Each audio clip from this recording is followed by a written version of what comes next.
I'm Andrew Marlowe. I'm Monica Marlowe. Welcome to Marlowe House Presents, our Friday night hangout. And tonight, we're going to do things a little differently. As you can see, we are without Scott. And there's no chat window. No. And we apologize for this now, but the reality is we are actually talking to you from the past. Past us is talking to future you. Okay, no. We had to record, though, because we are currently, while you're watching this, somewhere in Chicago. Somewhere in Chicago playing a bunch of board games with a bunch of people we've never met and celebrating. Well, some people we have met. Some people we have met. Some people we have met.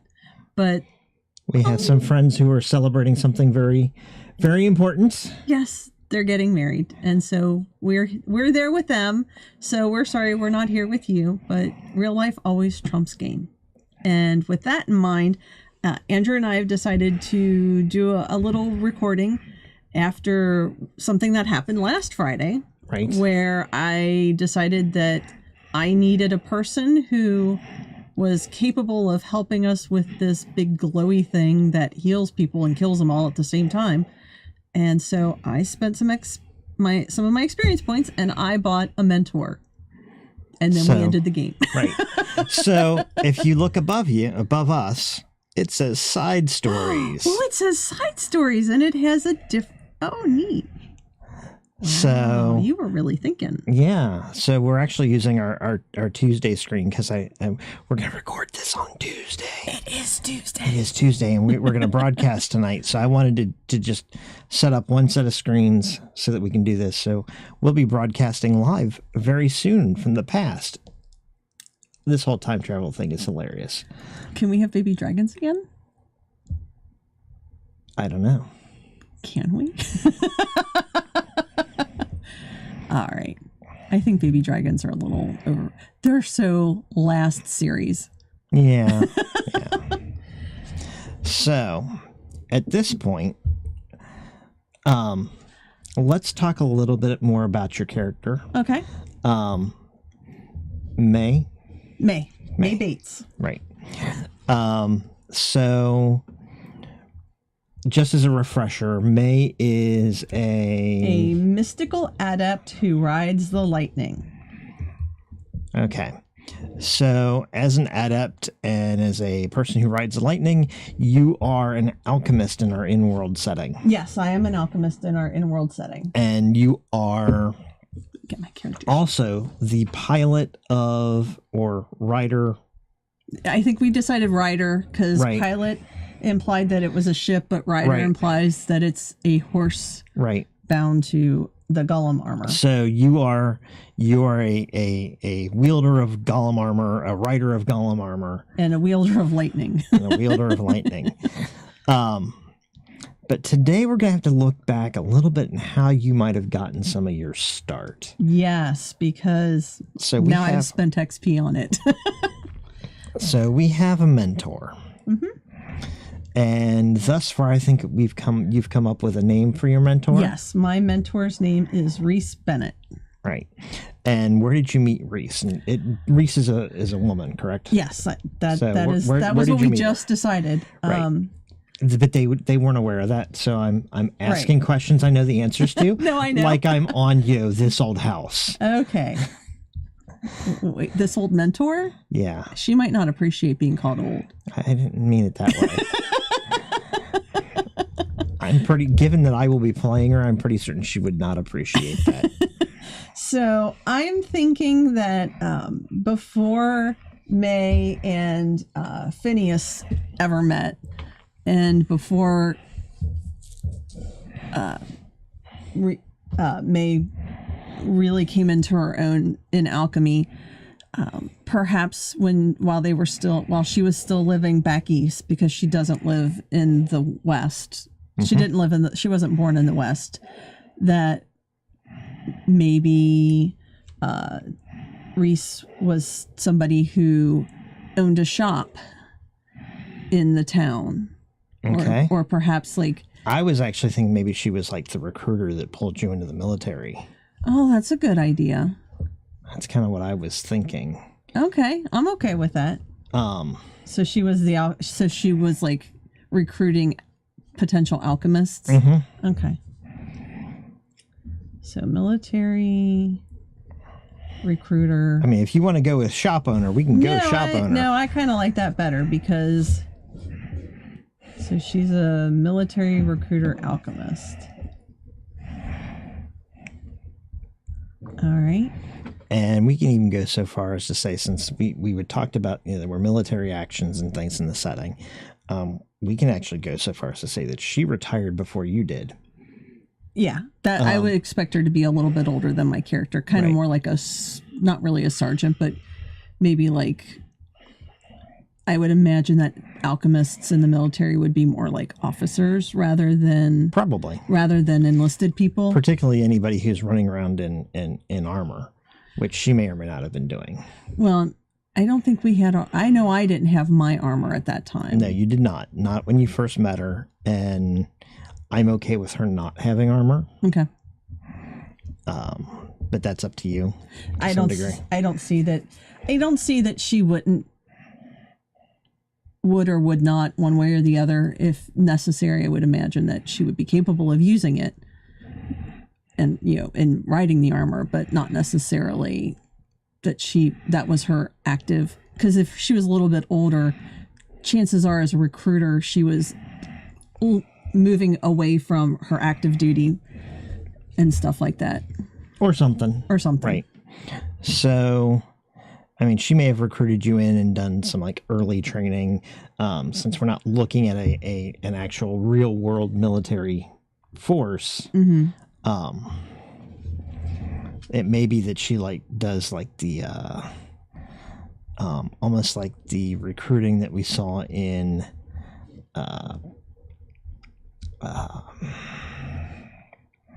your favorite movie, Pacific Rim. Oh. where they brought in the guy who had actually already done the job before, and they kind of do a little bit of like refresher training. That may be kind of what she does. Is she looks for now I wish I'd said it was a man, and then it could have been Idris Elba. Okay. Still can be. We'll table that thought. All right. Maybe it will be Idris Elba. Idris Elba would be a really great overlay on this. Let's go ahead and make Reece Bennett a man after all. Okay. And he'll be Idris Elba. All right. I can go with that. So the reason that we like to designate actors for our NPCs is so that it helps us in our own theater of the mind to kind of imagine who our characters are interacting with, since most of our interactions are with Andrew whenever it's an NPC. So being able to like shift between those images in our mind, it helps to kind of remember who it is we're working on or working with. And then he could be like the maybe not the gunslinger, but a little bit like he could be maybe a little bit like gunslinger and a little bit more like I can't believe I forgot his name from Pacific Rim. Okay. I can't believe I forgot it, and you did too. The moment you said it, Holocaust or not Holocaust? It's Pentecost. Yeah, Striker Pentecost. Striker Pentecost. Is that right? Striker? Yes. So yeah, Striker Pentecost / the gunslinger Roland Deschain. So a little Roland Deschain.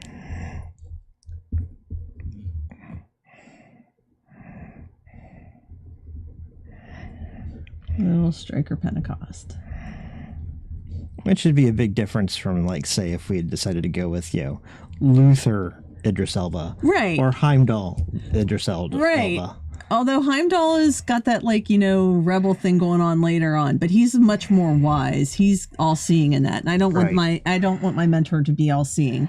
I mean, obviously he's military, and Stryker and Roland are both very military in their own backstories. So right. All right, so that changed things a little bit. It does. That's why we talk about things. It does. Well, that's why we do this here, and doing this on camera for our Friday night audience is fine. It helps to see the process. So maybe he has retired in town.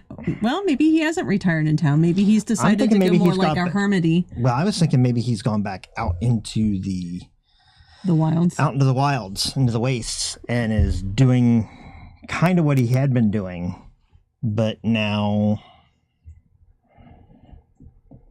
freelance. Kind of like what you guys are doing. Okay. So maybe he has his own armor too now? Is that what you're thinking? Or I'm actually thinking no. Okay. He's just a gunslinger. Well, no. Yeah, kinda. Okay. Kinda. I was thinking that maybe he rides a drake.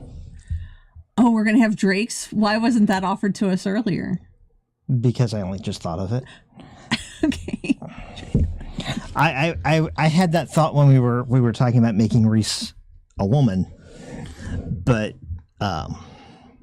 Idris Elba on the back of a dragon is still kind of awesome. Well, nobody bothered to mention that Willem Dafoe was riding a shark, so I feel like this is something to make up for that. So he's out in the wastes as like a hired gun, or peacekeeper, maybe. Maybe he's the sheriff of a town. Ooh, he could be the sheriff of a town.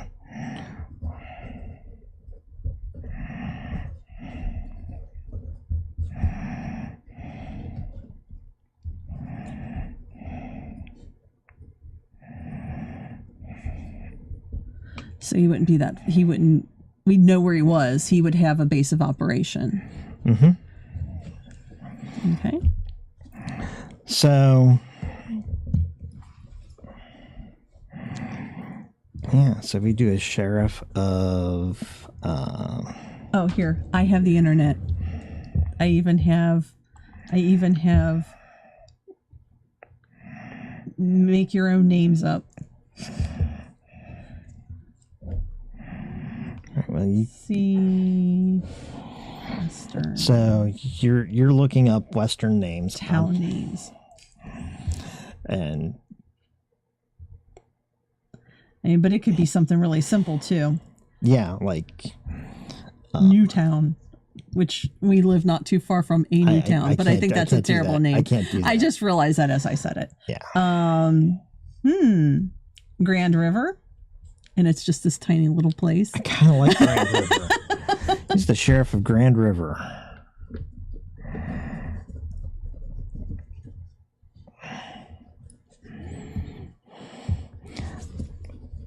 I see it sort of being like a little Deadwood. Yeah, it's they picked their name to grow into rather than the name that they are.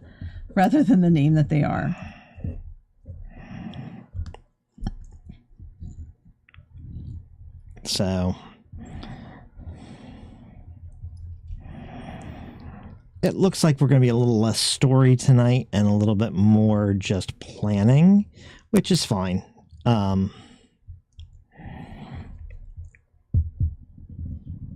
Sorry. That's all right.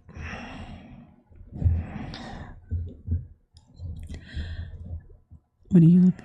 I was just looking to see how long we've been recording. Oh, sorry. Sorry, everybody. The technology is mesmerizing. Right. But I just wanted to make sure that we're not late for other things. Right. So he's the sheriff of Grand River, and he is also then an alchemist, and he's also military trained. So does he have a specific sort of flavor to his alchemy, do you think? So that kind of is one of the. Well, I don't want to step on Scott's focus. So despite the fact that he rides a dragon, I'm thinking maybe he doesn't do animals a whole lot. Well, maybe he has fire.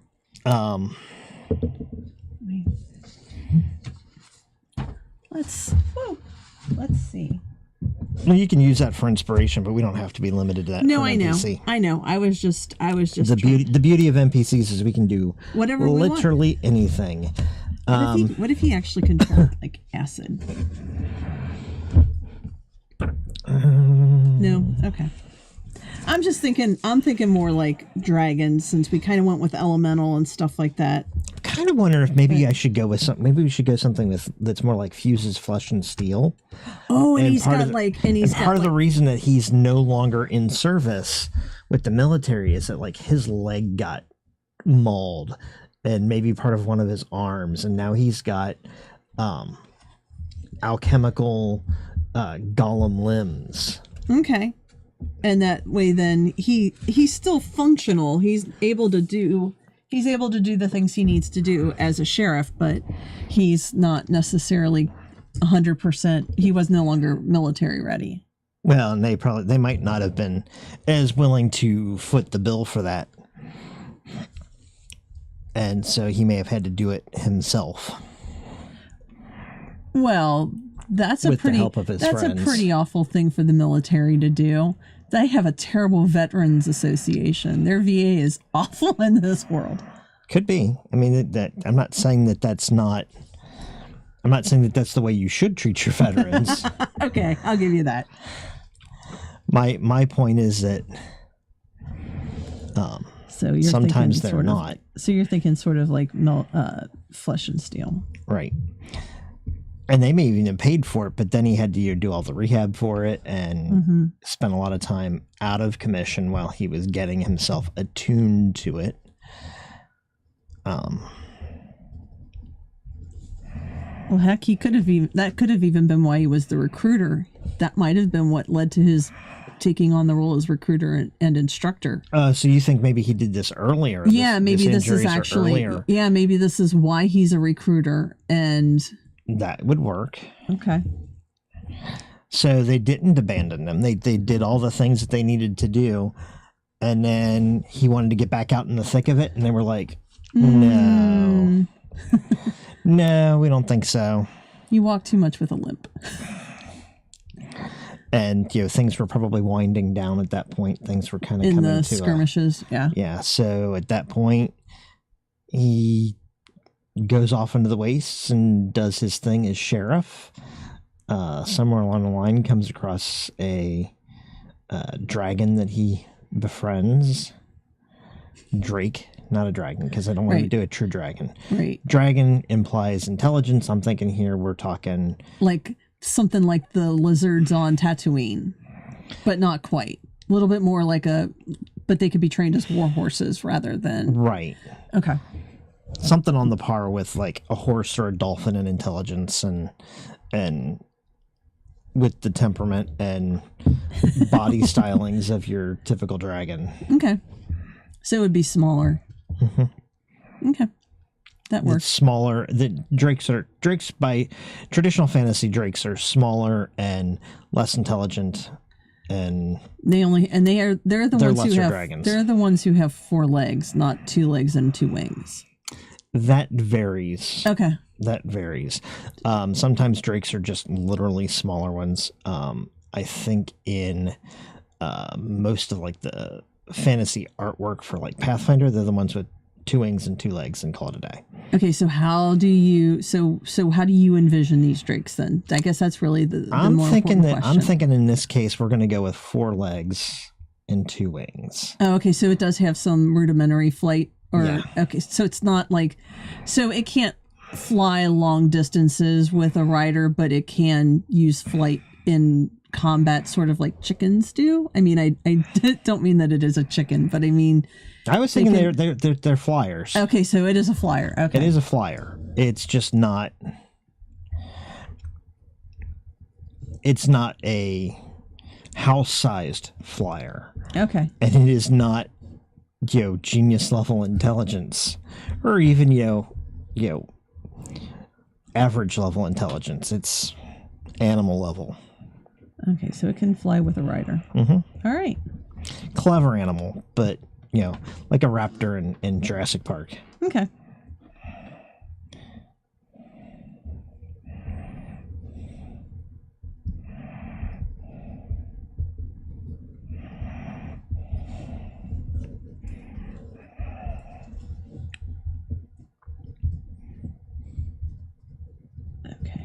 it's weird to have all this conversation and have no chat window. I know it is. I know. I'm sure when they watch this, they're going to be like, but what about this? And what about that? And I'm sitting here thinking, gosh, I wish I had a little bit of input, because that would be kind of neat to see what everybody else is thinking. But so sorry, friends. So, well, does that kind of... That kind of rounds it out for me. I guess then we kind of need to decide what my relationship with him is. We know who he is. So imagine, if you will, the Twilight Zone. What? That is probably not the way to lean into this. Hey. So imagine, if you will. So imagine, if you will, this bustling city in the civilized East, and there are a handful of horse-drawn carriages and things, and a few early automobiles just driving up and down the road, making lots of noise, belching out black smoke as they go up and down. And if you guys can hear that, I'm sorry. It's ice cream truck time. And we are recording this early. And if you can't hear it, there's an ice cream truck going up and down our street. And it's distracting me. So you've got these old cars going back and forth, and people in suits and dresses bustling about, heading in and out of shops. And we cut through the crowd to a tall, dark-skinned man, Idris Elba-esque, moving to the crowd with a certain amount of je ne sais quoi. I was going to say determination. And he stops for a moment, checks a gold pocket watch in his vest pocket. And as he does this, we can see that his hand is made out of metal parts, brass and copper, a little bit of steel. So steampunky. A little more steampunky. And he walks with a slight limp. And he moves away from there, having checked his watch, and moves through the crowd and into a small storefront on the street. Okay. As he enters into the store, there's the little dinging of the bell over the door. Ding, ding, ding, and steps in, and it's basically a like an apothecary shop. Okay. And there are large ceramic urns and little glass vials and on like shelves. ground top containers, apothecary jars, right, like ginger jars and stuff like that. And there's a little old man behind the counter taking orders, and he's got spectacles with adjustable lenses where you can pop down different pieces to get, basically the effect of like bifocals, and probably do other things with them. Who knows? Who knows what those spectacles do? And as the large man comes in, what does this little shopkeeper say?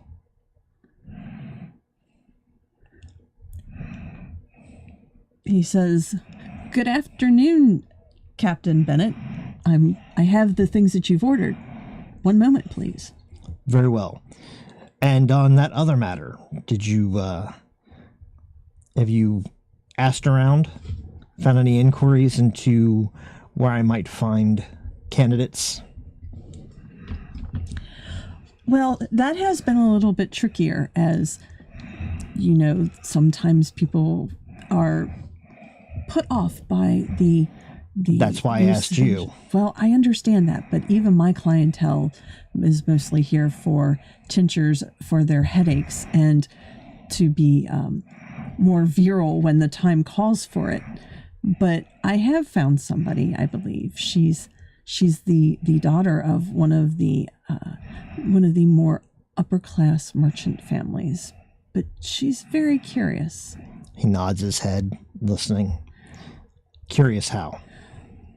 Well, she comes here and she likes very much to poke around and try out things and well, she's the oldest daughter, but she has 4 older brothers, and so she's a little bit more tomboy.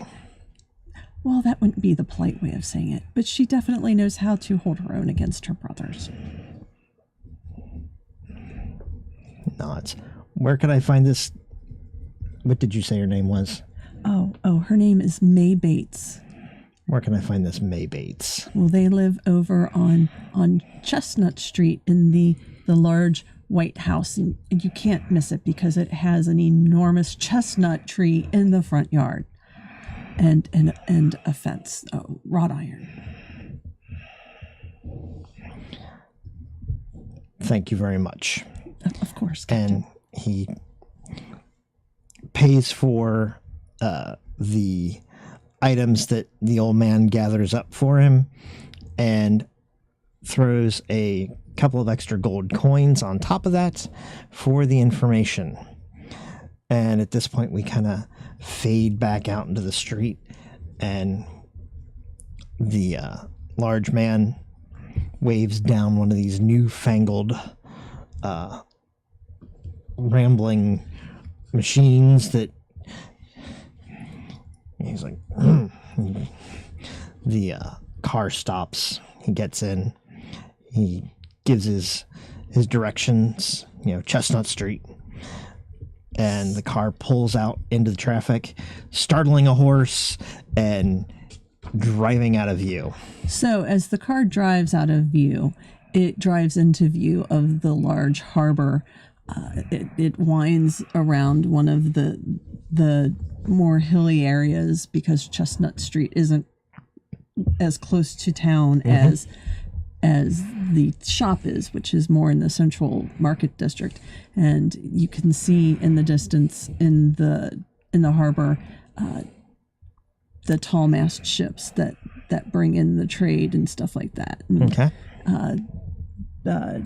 Captain Bennett is able to piece together that perhaps they are part of the trading companies that's as they move into that part of the city where Chestnut Street is. It's pretty clear that that's where some of the more upper echelons of the marketing of the shipping trade come. The shipping magnates. Yes. So the car rumbles up in front of the house. Coins are exchanged.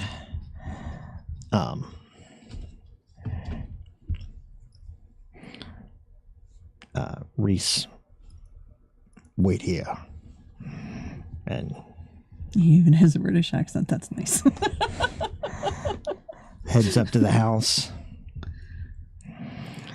and knocks on the door. So a well-appointed gentleman answers the door. And may I help you? Reece takes off his cap, holds it down.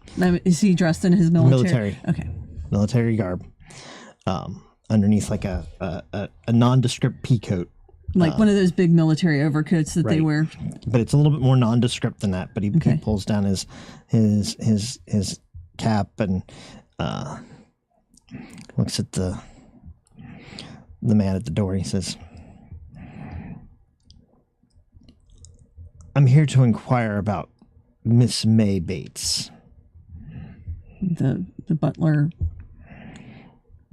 kind of starts at that because that's not who he expected the military to be coming for. He's like, "Miss May,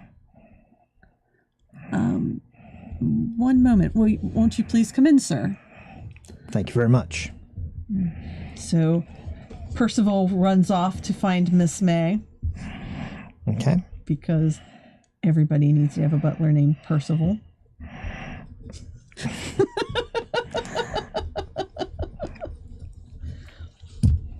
And shortly after that, young woman who is wearing shockingly trousers and a button-up shirt, like a men's button-up shirt with the sleeves rolled up to her elbows, and has maybe like a little bit of soot on her face, which there's no explanation to that at all, and her hair's pulled back and up in kind of a what would be called a messy knot now, but she obviously has not let the maids do her hair today. She just moves it out of her way. She comes in. Percival says that you've asked for me, and I don't believe I've met you, sir. We have not. I'm with the army. I can see that by your uniform. Can we sit?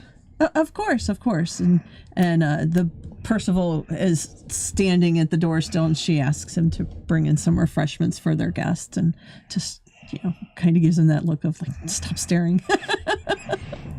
So he kind of leans forward on his knees a little bit. Says, "You may be aware, but the army is always looking for competent alchemists to serve." I'm not an alchemist, though, sir. I have been given reason to believe that you might have the appropriate talents with the right amount of training. There's some tests that we can apply to look into your aptitude. Oh, all right. Let me be frank. He kind of leans back a little bit.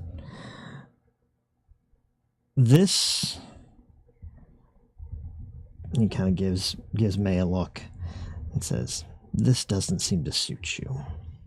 This is not the life that you were born for." My father and mother would agree with that. They seem very perplexed by me. I think I have a life that is more fitting for your likely aptitudes. I would be very interested in finding more out about this. But I'd like to subscribe to your newsletter. I'd like to subscribe to your newsletter. I almost said that.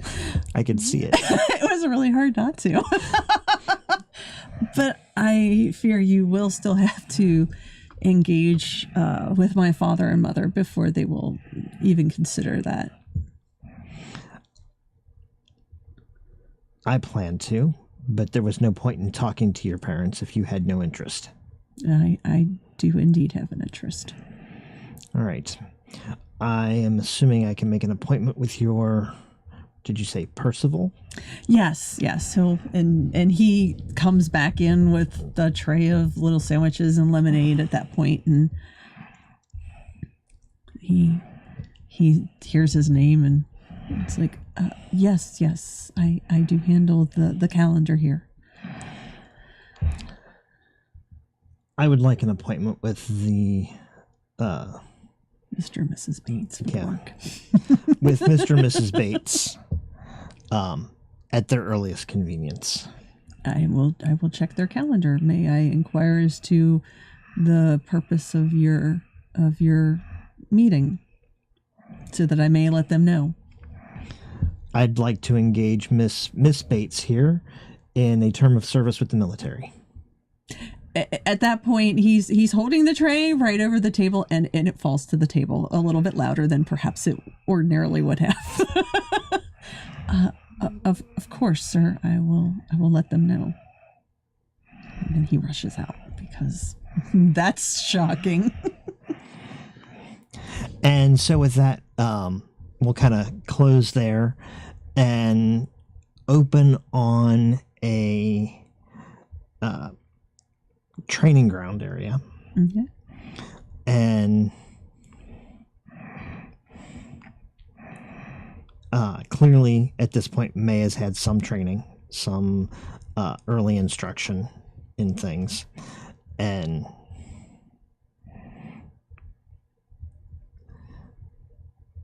he, Reece says, "You have an aptitude for electricity. I want you to take that and focus it. Kill that enemy soldier." And he motions to this dummy that's done up in this straw dummy that is done up in a mock of the opposing army's uniform, and he's kind of like, don't lose focus. Let's just see what you've got. And as he does that, he kind of moves away and he walks away, and you can see that there is a panel of 7 or 8 other military figures, all taking notes very studiously.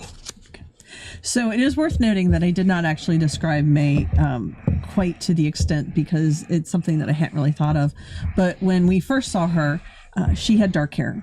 But now that she's been training, her hair is starting to she's showing like a witch's lock that anyone who's been spending much time with her realizes that is actually getting larger, and that eventually when we get to our Friday night game, her hair is completely turned to like a silvery white. Okay.